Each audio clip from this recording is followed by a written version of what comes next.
Kick It Podcast. And as always, this is your host, Ones.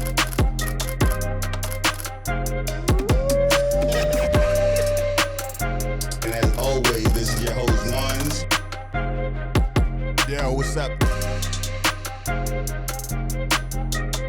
Yo, what's up? This is the Really Kick It Podcast, episode number 24. And as always, this is your host, Ones. And I am here today with a very special guest, my homegirl, somebody I've known for over 35 years, an extraordinary woman. She's somebody I wanted to come communicate her story, what she's been through, so these kids will know that you could come from the circumstances in a community where you're counted out and still make it somewhere, still make good on your life and still be productive, upright in this world. And I just want her to tell her story, so we're going to start it here. I'm going to have her introduce herself, and we're going to get it rolling from there. Hello, my name is Janae Roberts. I am a licensed master social worker, and I want to thank you for having me here today. We're going to start with the beginning. With young you and coming up in the environment that we came into. So we're going to get into parenting. We're going to talk about some schooling. We're going to talk about it all. But let's just start with the beginning. Where you from? Where you came up? Let us know. Well, I am from Ingersoll Houses, Fort Greene section of Brooklyn. Fort Greene. Of course. So I grew up around the Ronald Reagan, George Bush era. And so if we know anything about that era, that was the war on drugs era. So we grew up around around a lot of violence, drugs, ACS, but BCW at that time. BCW back then. I grew up in a semi-single family household. And so what do I mean by semi-single? I had a mother, of course, and I had a stepfather. Mother fully present, stepfather semi-present. Of course, due to his own substance misuses, he was there and he wasn't there. Yeah. I know you also have siblings. How many siblings? Oh, wow. Yes. It is 5 of us. So I am the middle of 5. Yeah. So I'm the third oldest. 4 sisters. Shout them out. Say their names. Nah, we're not going to share their names. But shout out to them, though. Yeah. So myself and 3 sisters and a brother. All right. Now, you said in the house you had your mother and your step-pops. What was it like in the house with your mom and your step-pop? You say your step-pop had substance abuse issues? Yes, he definitely did. How was that, and when did you understand what was going on with that? I mean, my mother really never kept anything from us. Of course, when you notice someone's missing, you're going to ask, like, where they're at. So she was honest about it from an early age. So it wasn't never really no secret. But, I mean, we grew up around it, so you kind of know what that looks like.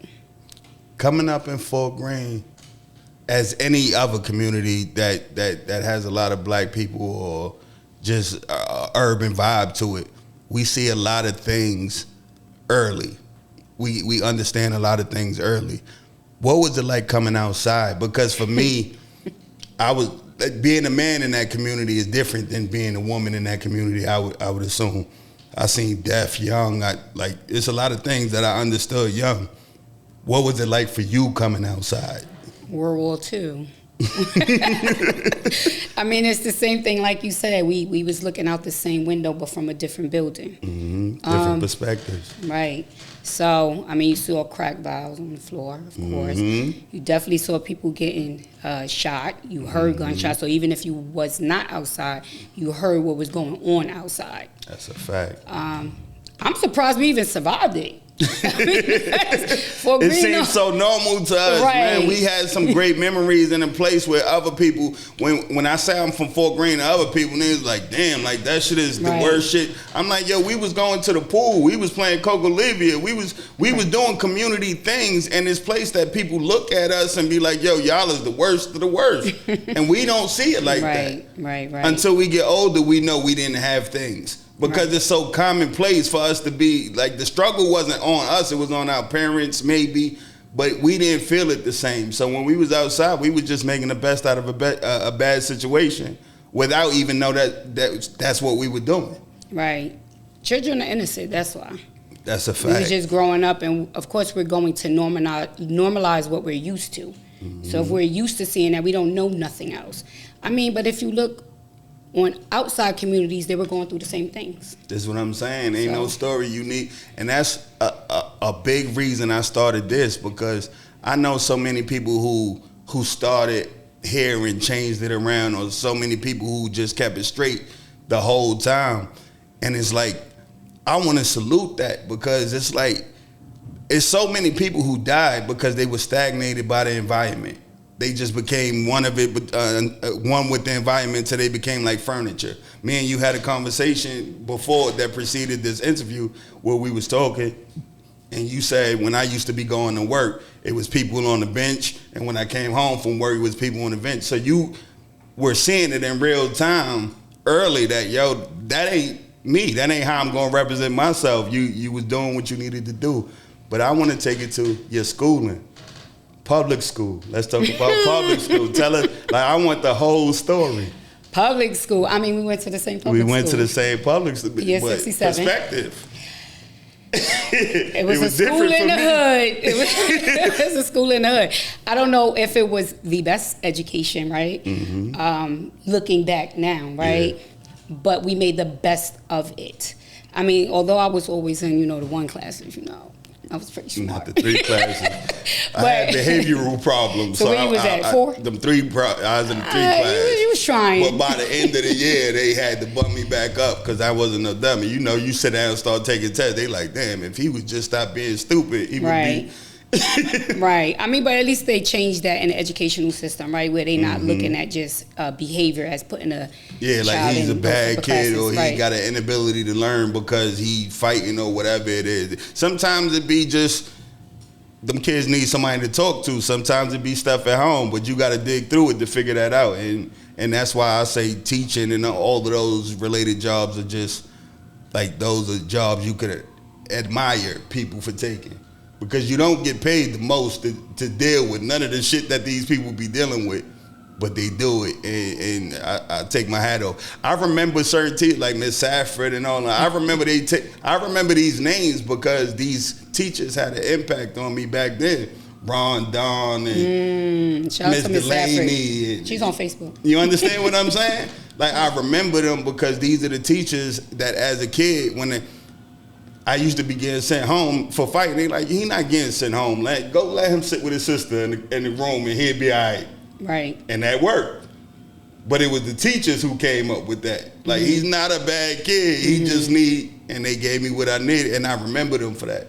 Because going through school, there wasn't a whole lot of I can't remember, like, teachers from Sands or... Okay. So it was just a job for all them other teachers. But I felt like the teachers at 67... in those formative years. Yeah, 67 was definitely a community for real. That's how I felt. Mr. Newman, he was dope.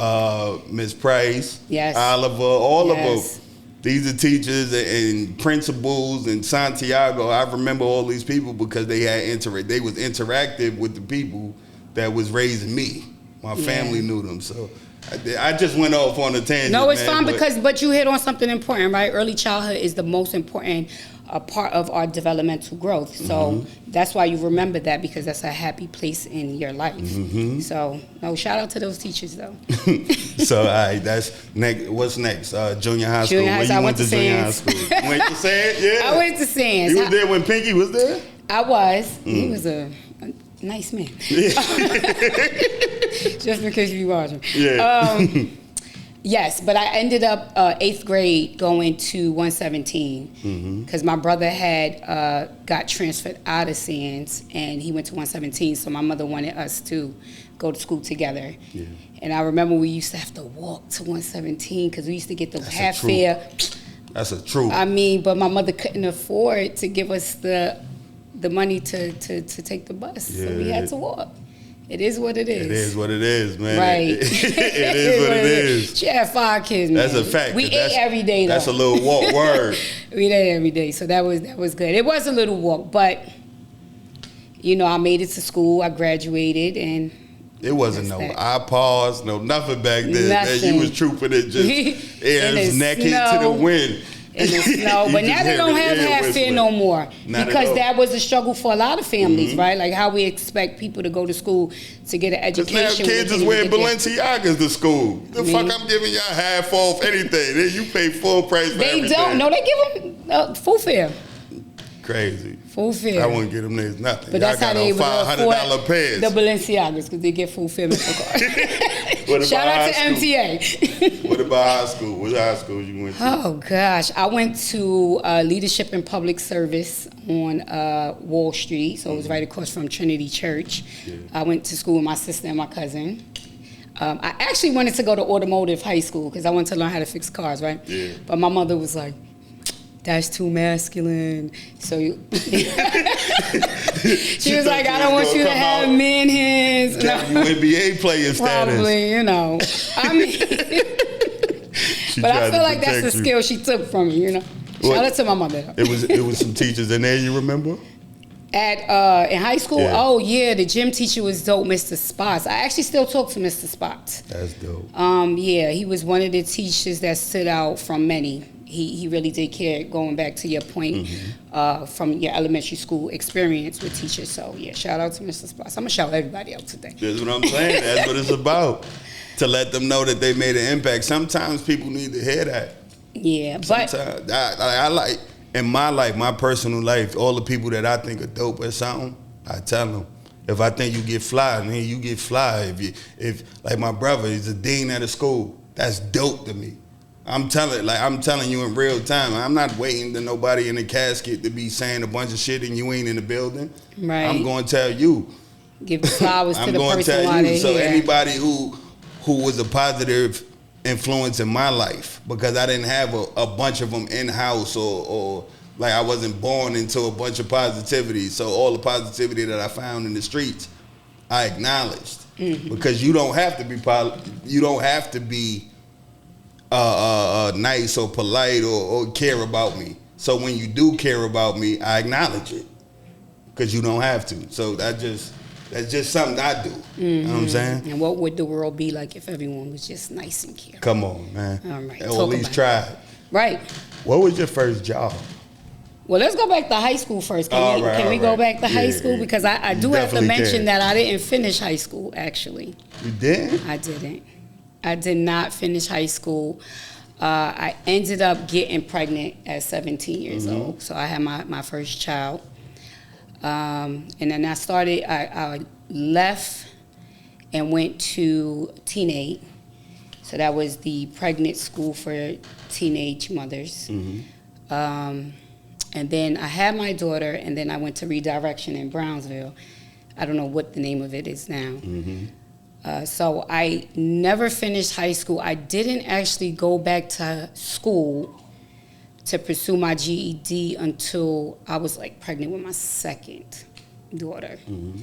Of course, teenage pregnancy was something that was normalized with us growing up, going back to what our childhood looked like. Hence the reason why they had school for pregnant teenage mothers inside the elementary school. Actually, it wasn't made for you. It was already going. It was a thing. Contraception was only a condom. Right now they have the morning after pills and so on and so forth. But they didn't have things for us when we were growing up. So you get pregnant and you grow up in a family that's like, make your bed, you lie in it. So you gotta keep it, right? This is what we did. God is watching, right? So church was always at the forefront of certain decision making. So had a baby at 17.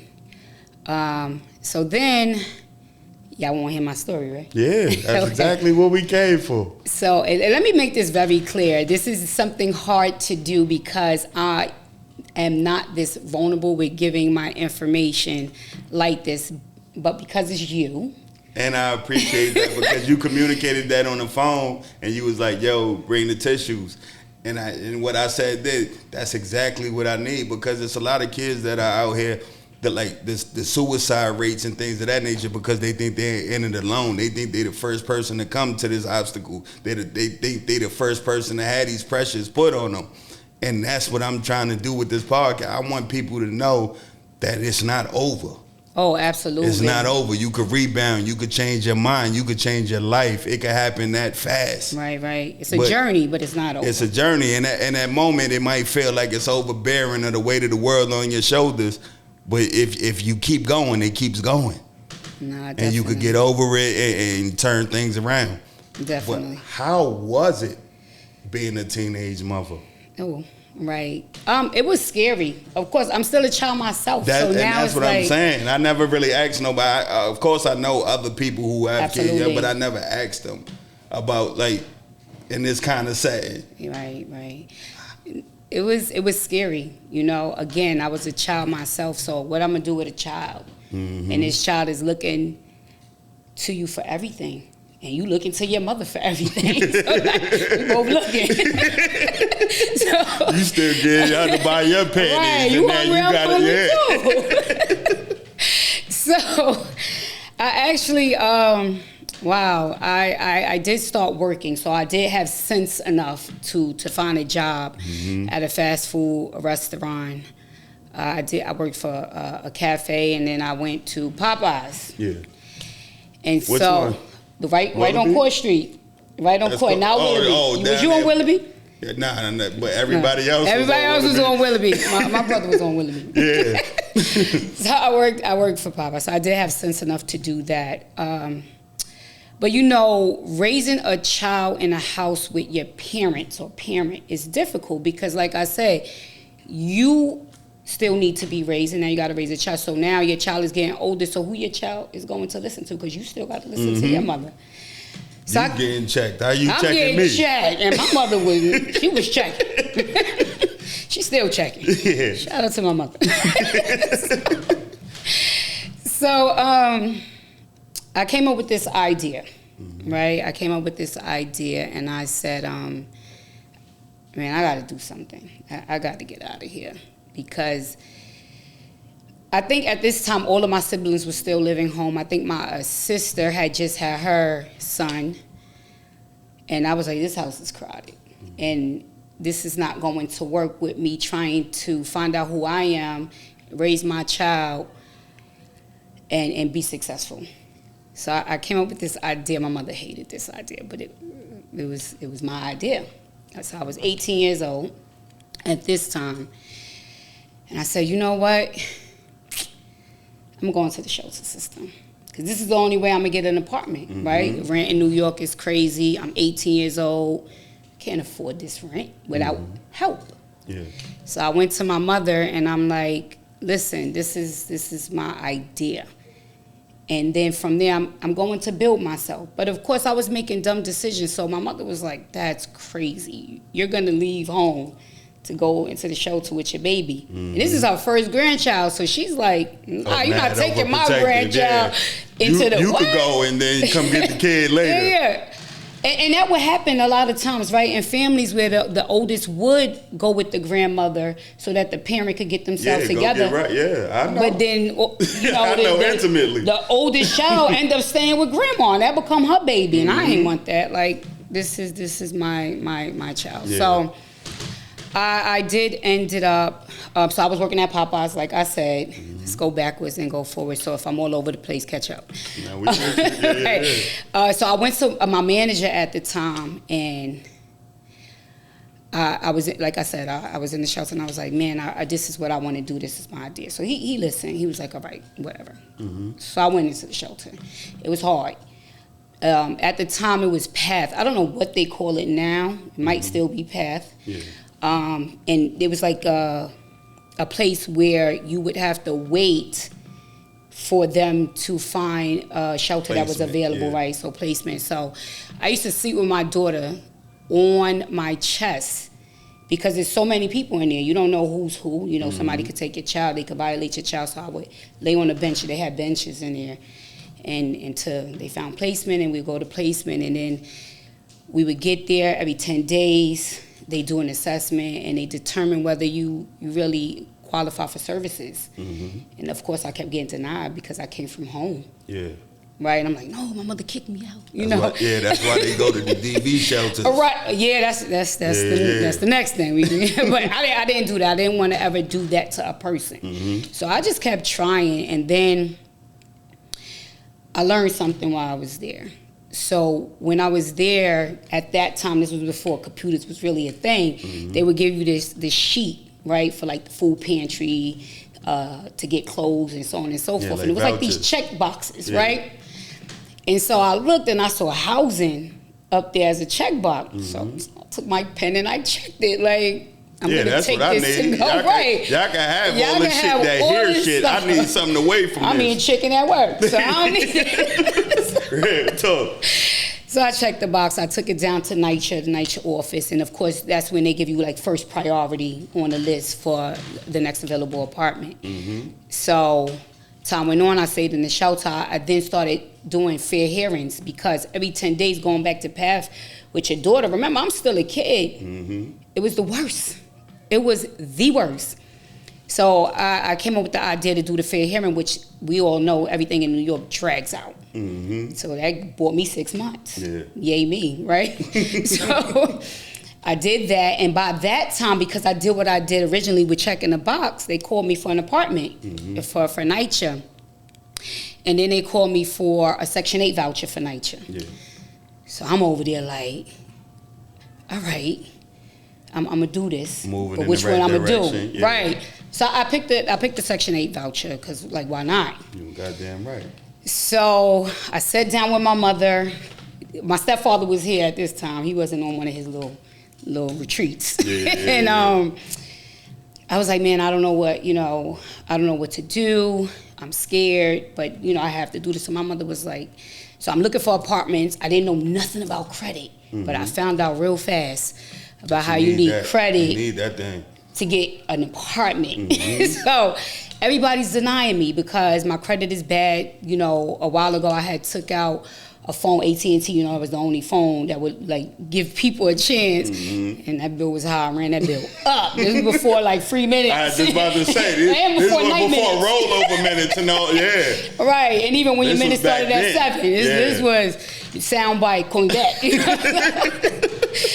So my credit was shot to shits, let me just say that. And so I just kept hitting so many barriers. I was getting discouraged, but I was praying at the same time, right? So finally, I'm online. My mother did have a computer. I'm online, and I seen this place, and it was called Livingston Manor, and it was 2 hours from the city, right? And here my young dumb self. 2 hours? We ride the train for 2 hours, not thinking miles. Like, ain't no nothing. I'm like, whoa. You thinking about in the city. Right. Just stupid. 2 hours away is Connecticut sometimes. I was upstate in the mountains. That's what I'm saying. Anyways, I call this place, nice, beautiful place, duplex apartment and all that. Now, by this time, you remember going into any system, it takes a long time. So by this time, I think I'm 19. Still young. I'm still young, but I'm trying, and I still don't have a diploma. So, and I'm still flipping chicken. Anyways, I call this place up, and they run my credit, and they like, nah, well, you don't have good history of payment. Like, we can't. So my mother takes the phone, and she said, listen, I'm gonna vouch for my daughter. Give her a chance. One thing my mother always taught us was, out of all the bills you have, you better pay the rent. Because you can go to anyone's house to eat and use their lights, but you cannot live with everyone. And I remember that. So. Words to live by right there. Man, listen. That's a thank fact. God I never got an eviction notice. I'll feed you. Some drawers can't be with my drawers in. Right. Real tough. Listen. So I took my little Section 8 voucher. And I transferred it to New York State instead of New York City. And I did everything over the phone. The lady gave me a chance. Mm-hmm. And so my mother said to me, if you do this, her and my stepfather, with all his difficulties, he was still always there. I will say that. And so they did say, if you do this, we will never leave you alone. I'm like, you sure? He said, yeah. So I said, all right, I'm going to do this. So again, I signed my lease. Everything happened online, over the phone, whatever the case may be.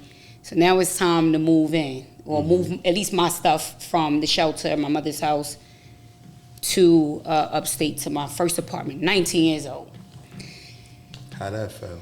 Man, I fell asleep and woke up. We still wasn't there. It was wrong.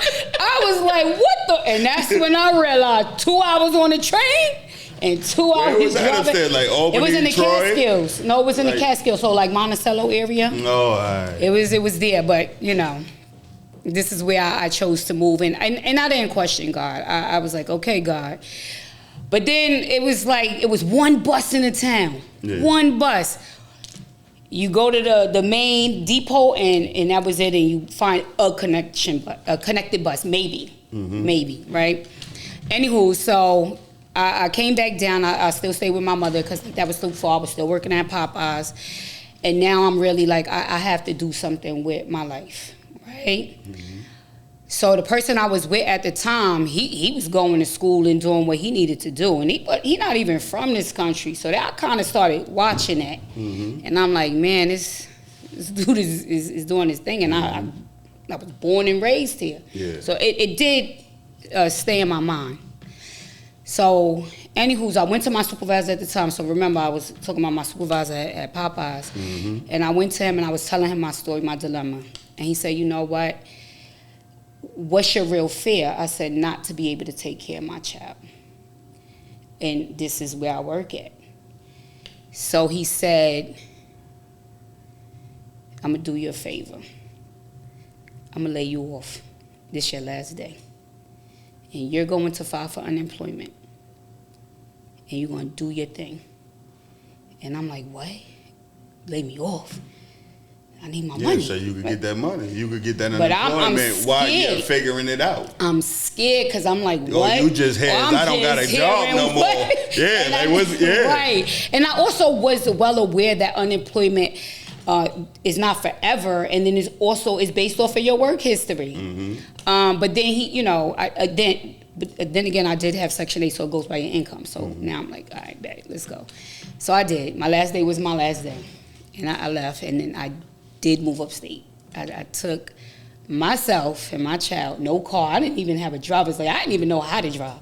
So what the hell was I going to do upstate with a child? You were just out there green for the first time in the big world. It was exciting to have my own place, but it was scary at the same time. But I still had to do it. So I'm there. It was nothing left to do but go back to school. Yeah. So I went back to school. I started studying, and let me tell you something. Studying was so difficult for me because, remember, I dropped out of high school. Mm-hmm. So 10th, 11th grade was like my cutoff. So a lot of things I was unable to learn.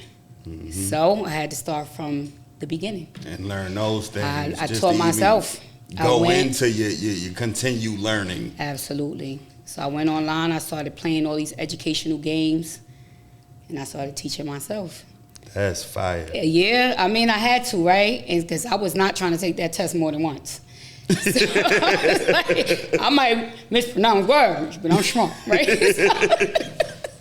So then I was looking at this bulletin board, and I saw like free tutors at BOCES. That's what they have out there, BOCES. Mm-hmm. So I called them up, and then this lady started teaching me the math. Now, wait.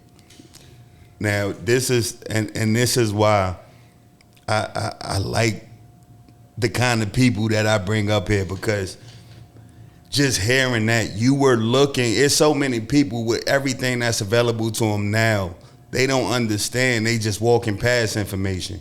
You were seeking out information to be a better person. You know how many people will see free tutors on a pole somewhere and they never even try to get better. They just like, it is what it is. I'm going to stay mediocre.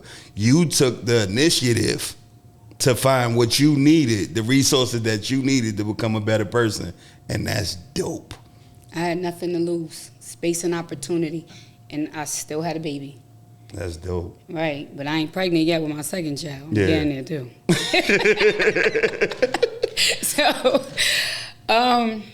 So yeah, I got the tutor because the math part is where I was struggling at the most. So she came to my house every week, this little white lady, and she tutored me every week. And then she gave some tutoring for my daughter too because she wasn't yet of school age. Mm-hmm. And then I took the test, first time passed with a Regents degree, 2 diploma. So I did good. I was proud of myself. So I was like, yay me, right? Mm-hmm. So now I'm like, what's my next steps? So now I am pregnant with my second child. Mm-hmm. Now I don't know what to do. I'm sweating. I definitely was sweating. I thought about so many things, like, am I ready? And it was like, hey, it is what it is. You did it once, you could do it twice. Yeah, you just got to put your head back down. I don't know what I was thinking, though, but I did it. They're a blessing, though. They definitely a blessing. I'll get to that part later. So I did that. I started doing driving lessons, and I said to myself, I'm going to do this. I'm going to move back to New York, though, New York City. Mm-hmm. But I cannot move back without these things. My GED, my driver's license, a car, and then an apartment to go to, and a job. Yeah. So those was the things that I needed to have before I left. So I made a 5-year goal plan, and I executed it. And when it was time, I left. But I left out a part, though. I had a real close friend who is my sister, and you probably know Tish. That's Robert's sister. Mm-hmm. She came to stay with me because I did say I was on my second child. Yeah. I left out the part where the school system down there, because my daughter was born in December, so the school system down there, they're like, if your birthday is after like August, September, you have to start the next year. Mm-hmm. And kindergarten was actually the grade that they had there. It wasn't like pre-K, so that was the first level of education there. So I had to make a decision to enroll my daughter in school in Brooklyn by my mom. So she went to PS 67 for her first few years, and that hurt it. I think that's why I need the tissue now. No, that hurt it because, yeah, I had to be apart from my child, and to me that was failure. Yeah. So I did it though. I did it, and my mom was super supportive. My stepfather was super supportive. But one thing that they did do that would forever stick with me is they would bring her to me every weekend. Mm-hmm. Every weekend. And they would stay with me for some weeks at a time too. Yeah. Just so I won't miss those important years. Mm-hmm. But those 6 months it was hard.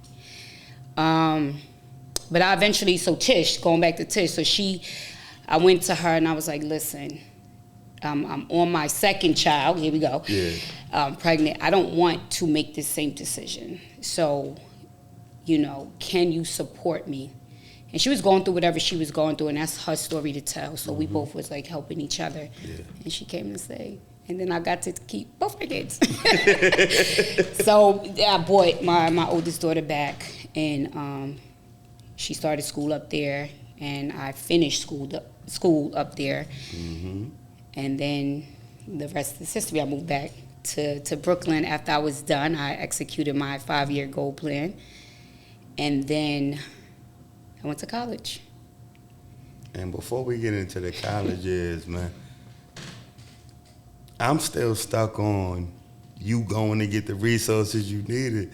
Back then, Because there's so many people, you really gotta shove information down some of these young kids' throat. Like, bro, I don't know where to find this. And you could literally go on your phone and be like, here, call this, do this, go here. And they like, oh, thank you for helping me. Bro, you wasn't looking for help. You looking for somebody to tell you what to do. This is why I say guidance is important in the house. Because if the guidance isn't in the house, they're going to come outside looking for somebody to do the things that's supposed to be happening in the house. And sometimes people going to get them and mislead them. Tell them they don't need to be doing positive things and get them hooked on negative shit. And before you know it, you 40 with no job history, no nothing done, and life just going to continue to get harder. So you turning around after you felt like you was in a dark place, I'm guessing, when you first had the kid. That's dope to me. That kind of resilience is dope, and people need to hear that communicated. But I just wanted to say that about that part, college. How did you feel going to college or taking any kind of college courses as somebody who dropped out of school? Like, you gave up at one point, and now you like, I'm going to continue my education further. Like that for a lot of people, I can't imagine going back to school. Me, I can't. Well, what president was that signed that act? Clinton. Yeah. The welfare. So they couldn't get no food there no more. No. Listen, sometimes you need fire put under your butt to move. But also my mother was still dropping gems, right? I remember she said this one thing to me. She said, utilize me, but don't use me. So you have a choice. Mama like me. Listen, that's how I feel.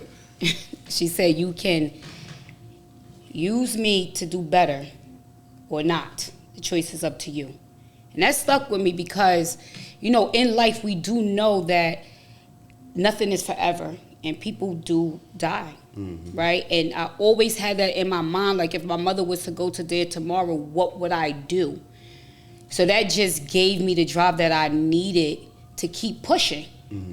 Because I had to do better. Because if my mother wasn't here, what would I do? It's me. It's me. Yeah. Matter of fact, I blame my mother all the time for being the reason why I have so many kids. She was so supportive. That's supporting that. She definitely was so supportive. So, college, it was scary because, like you say, I dropped out and I'm over here on games trying to learn shit. Playing Sudoku and shit. Right, over there like, right.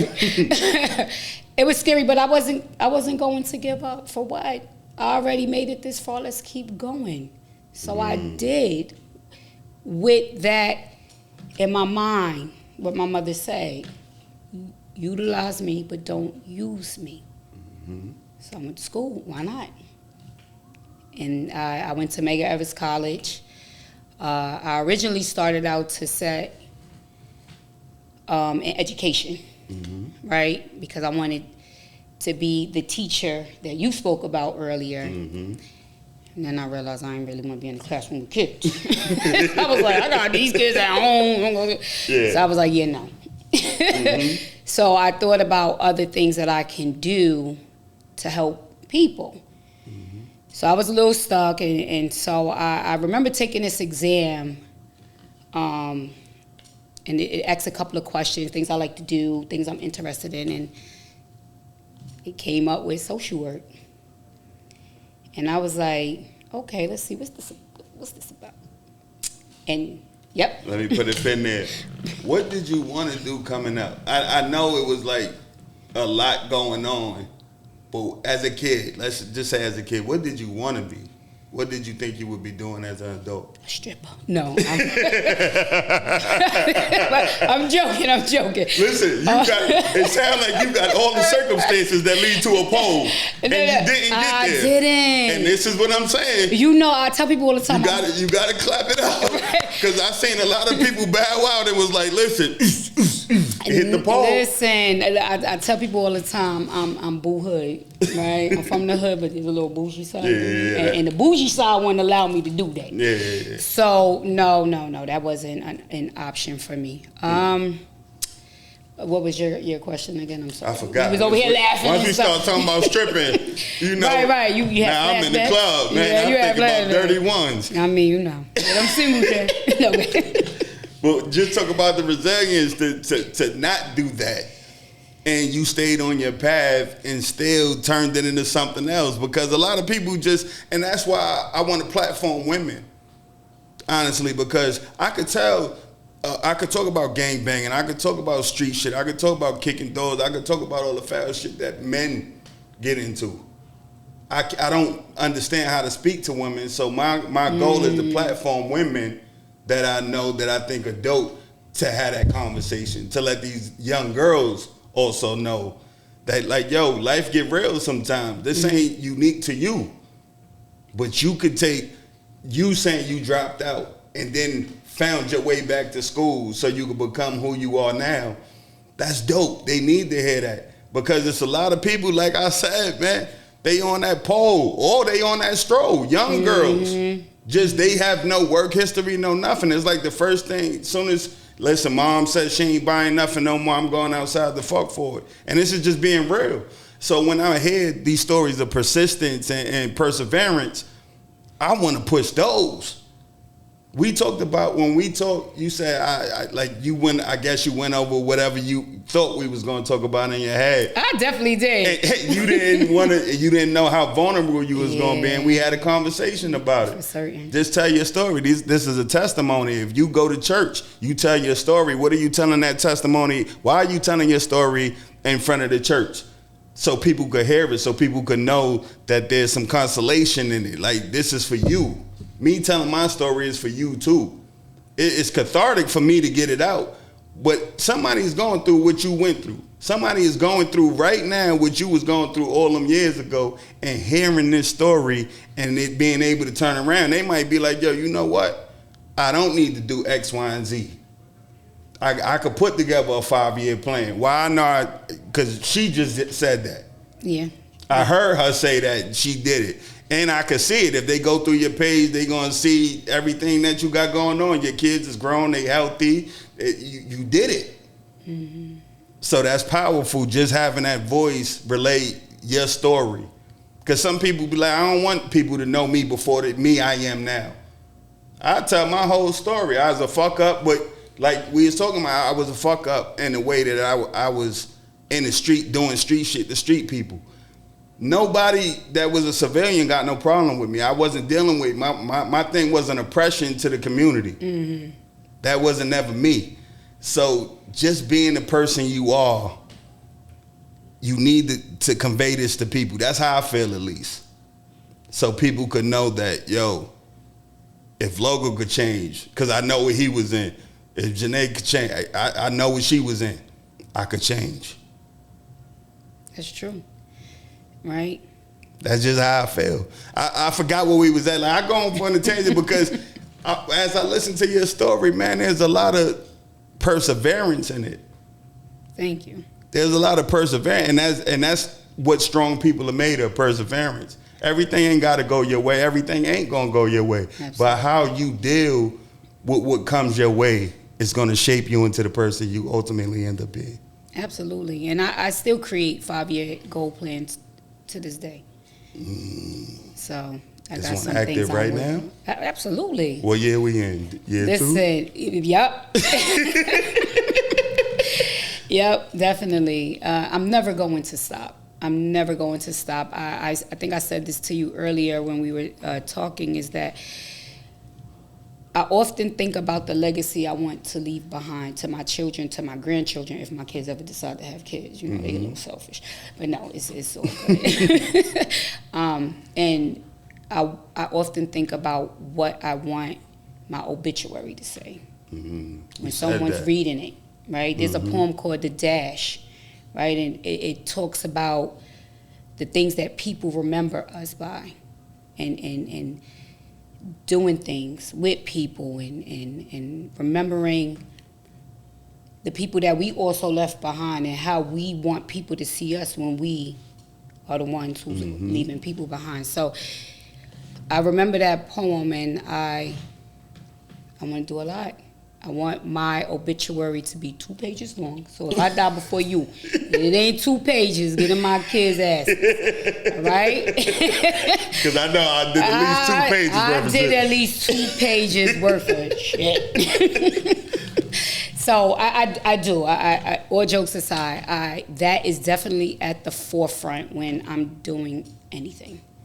I want my grandkids, my great-grandchildren to pick up that piece of paper that's probably worth $1 or $2, but it's worth so much to them because of who I was. The sentiment attached to it. So I'm gonna keep going till I die, till the wheels fall off. All right, let's get back to the college. College, yes. So we could get on the path to what you're doing today. All right. So I went to Medgar Evers, of course, and then I decided to change my major to social work. So at the time, Medgar actually was just starting their social work program, and they were trying to get accredited. And I was already in school. I was already in the school for a while, so I ended up staying extra semester to take some social welfare classes so that they could get accredited. And then I said, I'm not going to stay any longer because I already had it in my mind that I am going to continue my education and just go on and get my master's degree. And so that's what I did. I took a year off because you had to submit an essay, and I needed a break, but you had to submit an essay, and I wanted to make sure this essay was good. So I started it, stopped it, read it, did some edits. My life. Exactly what I'm telling you. It was a little more detailed because it was only a few people that was going to read that. Here, you putting this on Instagram. So we're not going to do that. Right? But, and I had somebody reread it, and I submitted it to one college, Lehman.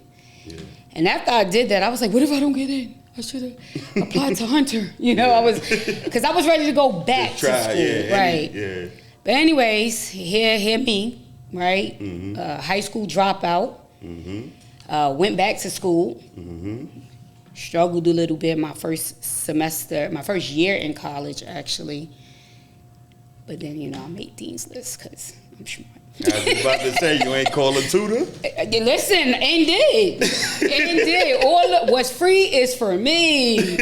So I did. I did. And I made the Dean's List. But I don't want to leave out this important part.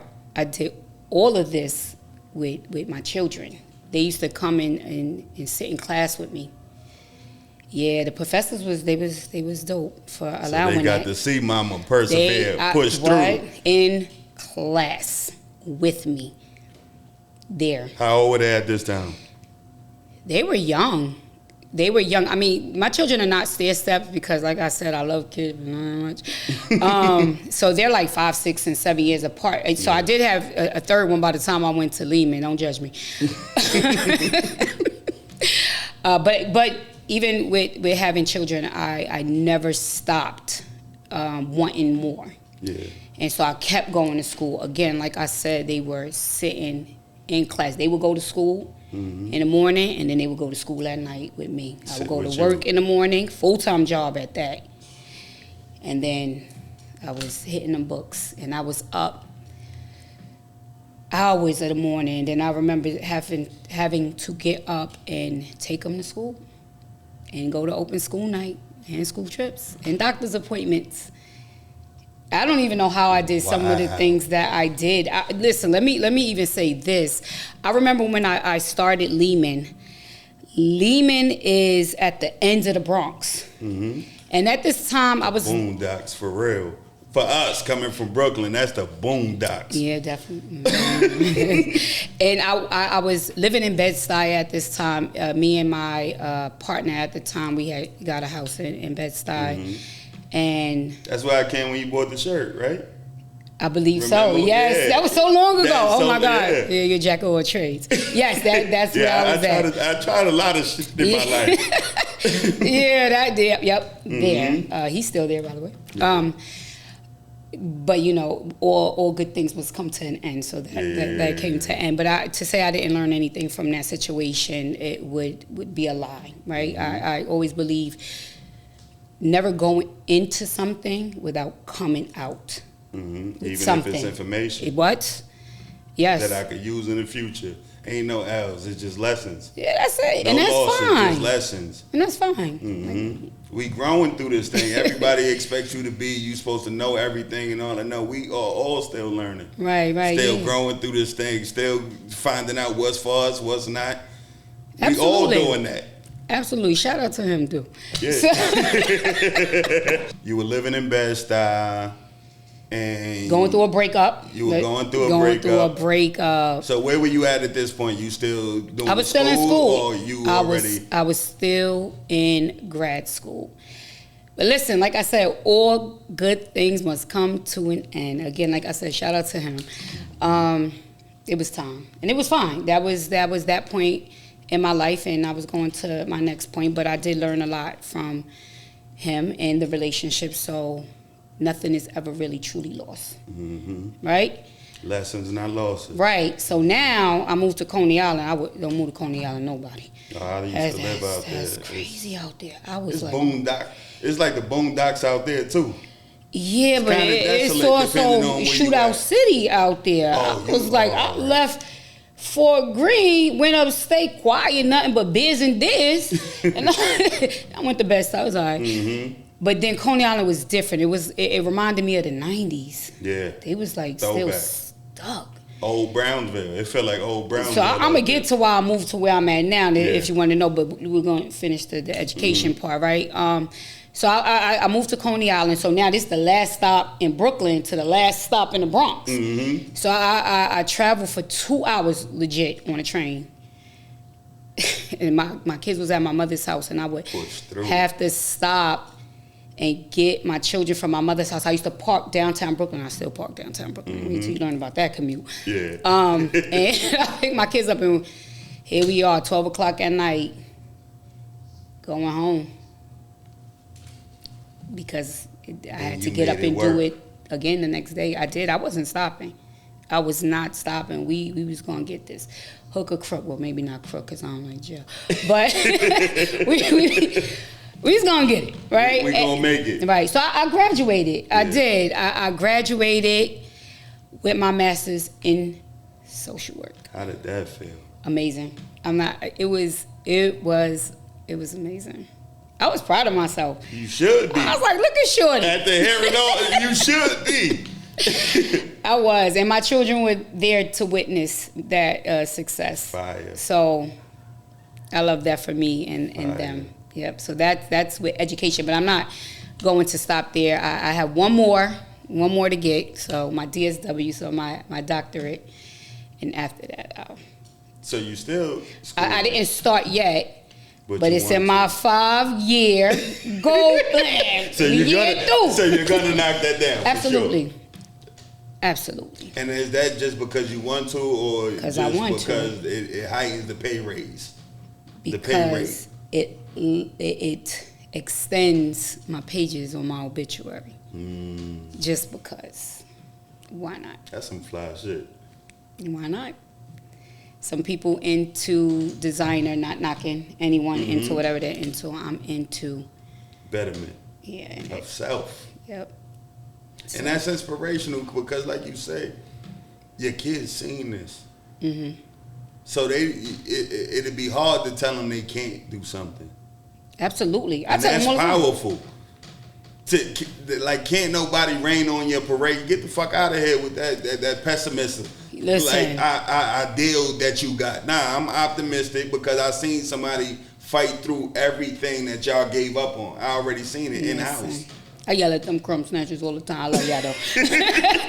I'm like, you guys can never tell me what you can't do because you watched me. My oldest, actually, she was there. Watch me from the ground up. She tell me every day she proud of me. That's fine. I grew up with her. And that's what it's for. Right there. Like hearing other people say it might be like, all right, you acknowledge me. But hearing your kids say it got to feel amazing. No, it does. My kids, let me tell you something. And I maybe I should touch on this as we continue the interview, because you might want to talk about what I do now. So maybe No, we're going to get into that now. I just did a little segue in between. Yeah, no, my kids, they tell me all the time. They come in the room and hug me. Matter of fact, they be like putting their hands over me to see if I'm breathing. Like, what are you doing? Like, I'm still like sleeping, because when you have children, you can't really stop that. Right? But they just hug me and they just like, I love you. And my daughter told me the other day, she said, if I were to die today or tomorrow and I had a chance to pick my mother, I would pick you again. That's powerful. And I said, man, and here I think sometimes I'm doing things wrong. And with all of my imperfections. We're all hard on ourselves, man. Sometimes it's just in our mind because we want better for ourselves. Everybody wants better for themselves. Some people don't know how to go about getting it. Some people don't know how to go about getting started. Some people have a problem with reaching out to people to say, yo, I need help, or could you steer me in the right direction? That's why I think you saying the thing about you going to get a tutor so young. Because a lot of people, I don't want nobody to know that I don't know this particular thing. You bucked that and was like, yo, I'm going to learn that thing that I don't know. Right. And that's the way everybody should look at problem solving. I'm still like that. I'm going to pick up a book in a minute. Now I'm into docs. That's my thing now. That's all I do. Documentary what? Man. I want to know everything. People be like, you nosy. I'm like, like, why do you even know about this? Nosy. Like, I'm dropping. I'm inquisitive. I'm dropping facts on blue whales and all that. They like, why do you know this? Why Listen, not? man, Why we can't know about I'd rather blue watch that than Love and Hip Hop. Save the Whale. Oh, I don't watch reality TV. Baddies and all that shit. All. People be talking about. I'm like, yo, why? What are we doing? But also, no you gotta allow people to be who they right, no judgment. Whatever your path is, that ain't their path. As long as they don't get in the way of your path, man, go do what you want to do. I always say I only got 3 more. Love, hate, and indifference. A lot of people live in the indifference. It's a couple people I love. And if I hate you, I can't be around. I just removed you from the light. Like I went to your funeral already.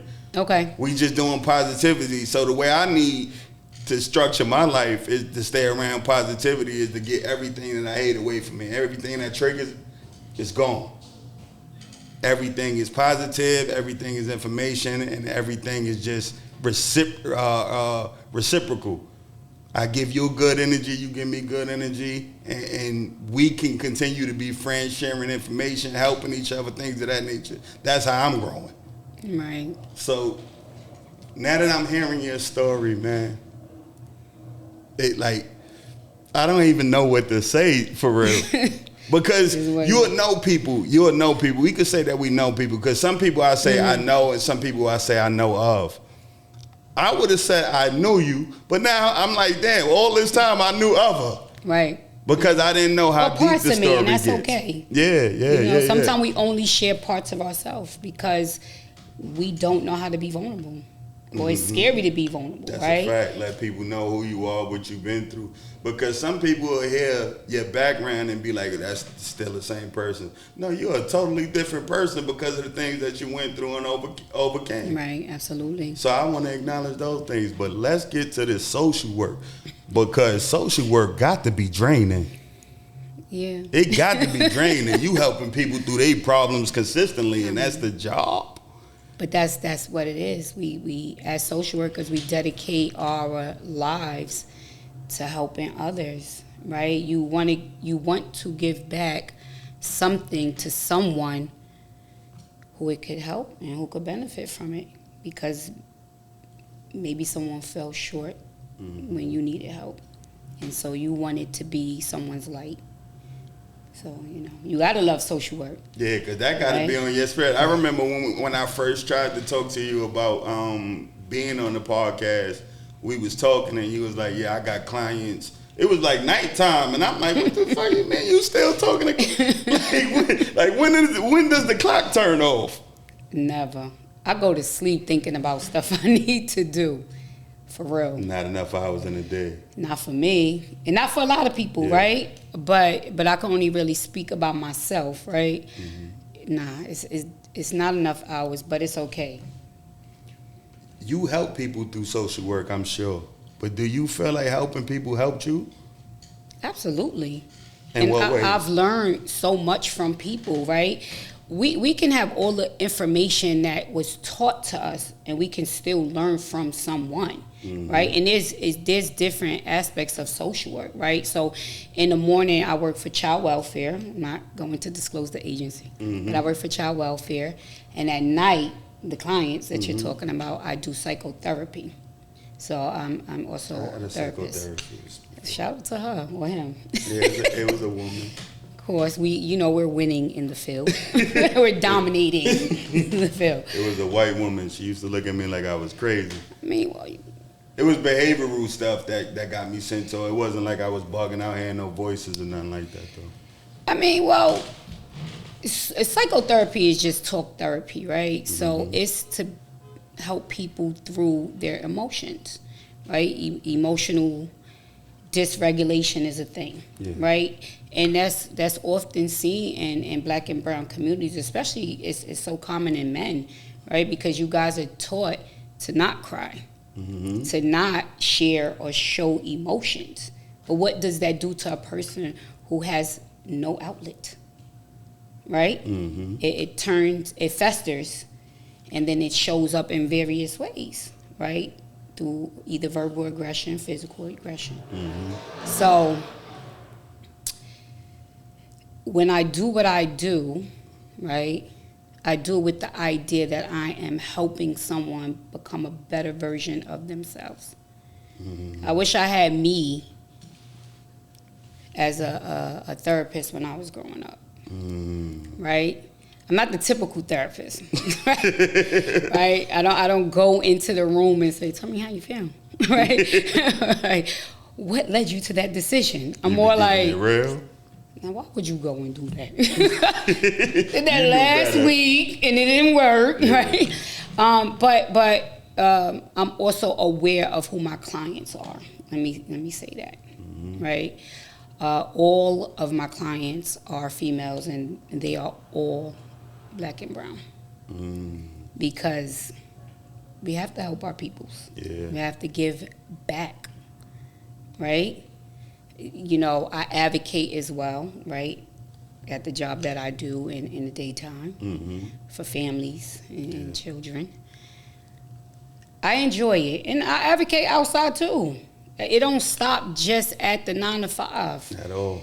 It's anyone who asks for help. And that's dope. My phone rings all the time. And that's dope. You had another job that you told me about. I want to touch on that before we get up out of here. It was a parole officer? No. Probation officer. I did Where that. does that fit in to all of this? It's still helping someone. But not saying, like, how did you come across that? How did you start doing that? So I was working for HRA at the time, and I wanted to do something different.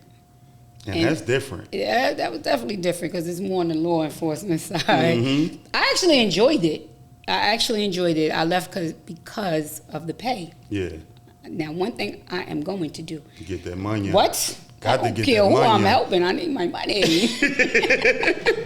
I'm gonna help myself too. I need the coins. I need the coins because I have bills like everyone else.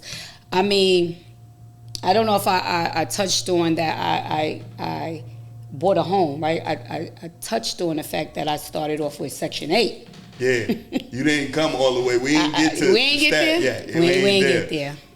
I want to talk about that because I just told you another brother that we grew up with from the community. He bought a home and got things, so I booked him. But I wasn't going to skip that part because that's Let me not get ahead of myself. and that's more potent even now knowing what you overcame to get there.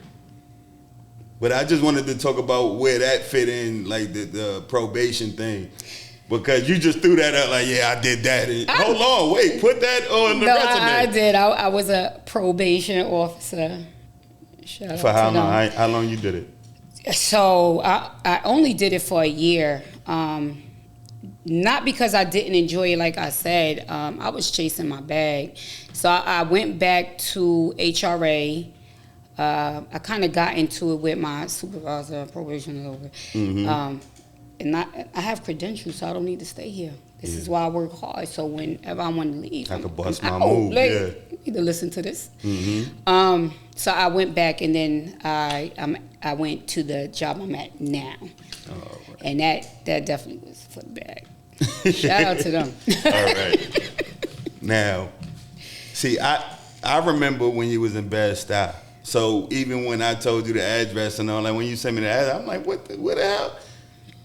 How did you end up in Staten Island? Oh, yes. I bought a house. So remember, I was living in Coney Island. I was back in World War II because they was just, it was crazy out there, right? So one day, true story.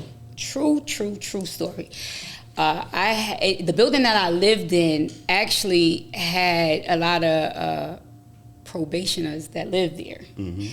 And I knew that because one of my partners used to supervise people on probationers in Coney Island. I used to hate it because, Coney Island is a strip. I remember going to the store one day and the guy was like, "You look familiar." I'm like, nah, not me. But I knew where I knew him from. So anyways, I started house hunting because it was time. I then had my son. The credit, yes, money, another kid. everything lined up. Everything lined up. Oh, my credit got right. A son,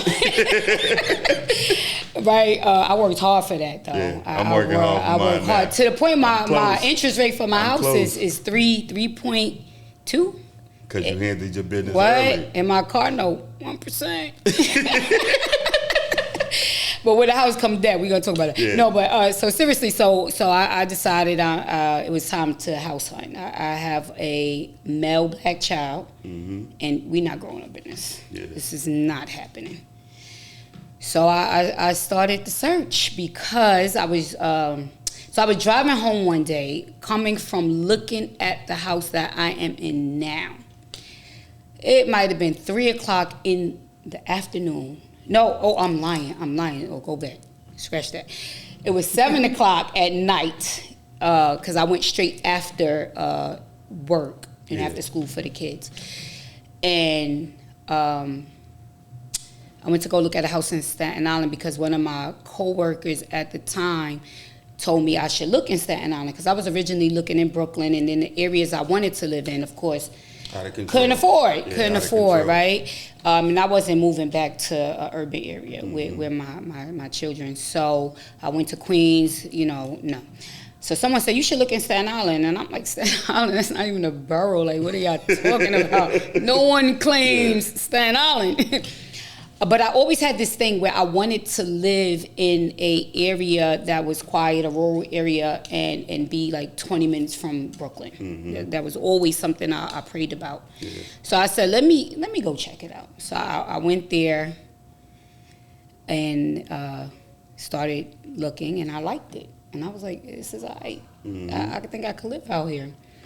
So anyways, again, back to the house I'm living in now. I was looking at that house, driving back with my children, and they started shooting. It was still the daytime. Yeah. And we ducked in the car. I had to park and duck. True story. And so some guys was coming out the building, and they was on probation. And I recognized them. Like, yeah, such and such is getting shot at. We about to roll up. I don't know what possessed my crazy behind. I was like, yeah, don't do that yet. Let my kids go upstairs. Let me let my kids go upstairs. They knew who I was, because again, and they said, yeah, go ahead. So my kids went upstairs before they started banging out. I'm not doing this. You just came back from I seeing the house. just came back. So we out of here. I called the realtor, and I was like, put a bid in, because it's over for this. I'm not doing this. It's over for this. And so that was the story. That's history. But I let me tell you something. I gave up a lot to save that money.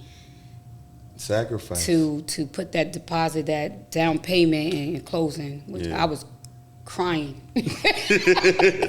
I was crying to give that money, and the guy from the bank, the mortgage broker, he was like, Janae, what's wrong? I was like, I work hard for this. He was like, but what are you working towards? Yeah. Gotta give it up. You have it. But remember, we came from struggle. So hold it. I will hold it as long as I can. I get it. Man. And I was never into like buying all this designer stuff. I'm not going to say I don't own designer things, but I'm not. Look good. Yeah, but I'm also getting at this kind of way, you know. Shout out to the person in the back of the truck. So you know, but I gave it up. And so I have my home, and the next property is in my 5-year goal plan that's coming up next. The story is an amazing story. Yeah, so it really is. And it personifies everything that I wanted to do with this podcast. That's why I communicated with you. Like everything I told you on the phone, you hit every mark. Everything that I wanted, you came in here and you gave me. Like just hearing about your story, I know if I feel a way about it, it's some girls out there that's like, yo, I'm pregnant right now, thinking about giving up or dropping out or taking the easy road.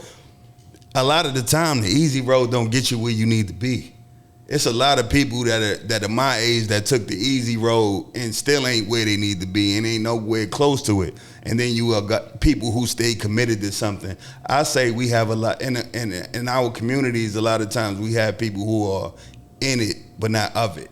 And what I mean by that is people who didn't succumb to the peer pressure and the environment. Period. Like you grew past that fast. Past that, like, I didn't know everything that I know right now. Right. But I know you weren't just one of the girls that was just always in the hood, just doing nothing all day. So that's why I didn't know all of this, but I knew to reach out to you because I felt it, I guess, that you've been through a life that other people need to hear about, and I think you got that across today. So I thank you for coming in. You're welcome. Thank you for having me. And we about to end this, but I want to ask you, do you have a message for young women who might be going through what you've been through already? Do you have a message for them to keep persevering and just to keep going? Don't stop. You are only in a race with yourself. You are only trying to be better than who you were yesterday. Mm-hmm. Your path is your path, and just stay on it. Don't give up. There is a light at the end of the tunnel, and you are not alone. Mm. With that said, you got anything else you want to say, promote, anything before we get up out of here? So I am into a lot of projects right now. Look out for my practice. I am opening up my own practice. It's some things I have to finish. Yeah, let me know. But I am opening up my own practice. It will be called Lune Psychotherapy. So look out for that. I am doing some other things. But, you know, I'm also a believer that we can't put everything out in the universe because people are praying against what you got going on. But, I mean, if you follow me on social media, you'll see what it is. Anything I could bring a light to, just tell me and I'll pop out. We bring the cameras or whatever because I want to see you do well. I want to see you to continue to do well. Right. Shout out to Shasha, Mr. Grant. He has his non-for-profit organization helping NYCHA residents that I am a part of. I could put that out there. Yeah. But maybe you should invite him for him to tell his Listen, story line it up, and man. You know what this is about. Showing off the ideas. people So doing what they're supposed to do. Yeah, I am working with him. I also sit on the committee, the social work committee for Mega Everett, so giving back to that. Come on, man. Right, again, starting my own practice. Let me just brag on yourself. Good. I asked her if she got anything. Come on, brag on yourself, man. And I also am a field instructor, so I do help other MSW students throughout their college journey so that they can go ahead and get that degree and help others just like I am. Man. So, I mean, what else I'm doing? Nah, that's enough. It's not enough sleep. It's not enough hours in a day. But I got a lot going on. A dope life. Thank you. Appreciate you. I appreciate you a lot. And with that said, this has been episode 24 of the Really Kick It Podcast. Like, share, subscribe. And as always, peace.